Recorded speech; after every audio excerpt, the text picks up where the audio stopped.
Well, big exports and big demand at home when it comes to beef, but there are all sorts of outside pressures that are also impacting sales. Clinton has more in today's analysis from the Cattle Convention. We're joined today by Kevin Good. He's Vice President of Cattle Industry Relations for Cattle Facts. And Kevin, as we talk about some of the outside influences into our cattle markets, obviously inflation has to be up there. How does that all factor into this year? Well, as you think about it, we've had quite a run the last couple of years. You think about some of the outside events, the COVID, before that the plant fire in Holcomb in 19. So we've had a lot of outside influence that we couldn't control.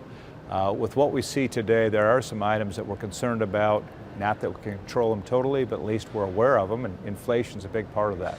Input costs are going to be higher, not only for this year, probably for the next couple of years. You can think about feed grains, you think about energy values, you talk about labor costs and also labor availability. All those are going to be headwinds for producers.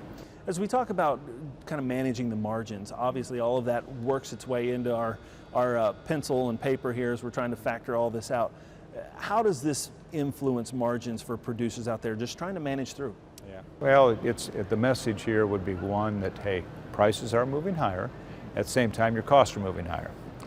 In our opinion, costs will continue to escalate as we go over the next 2 or 3 years, but we think cattle values will go up at a faster rate. So we do see more margin or opportunity. Another part of that equation, though, is the dollars are already there. You know, if you think about what the consumer is spending, the dollars are there. We just need more of those dollars to trickle back down to the cattle producer.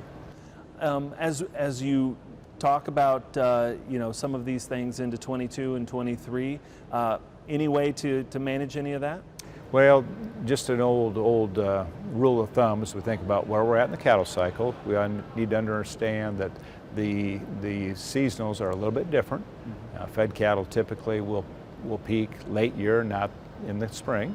Yearling prices will hold together better through the fourth quarter than typical, and the calf market doesn't get as tough going through the fall run.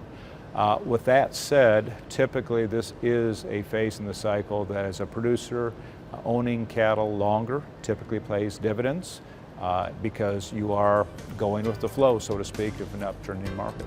All right, perfect. Thank you so much for being here, Kevin. We'll be back with more Ag Day coming up in just a minute.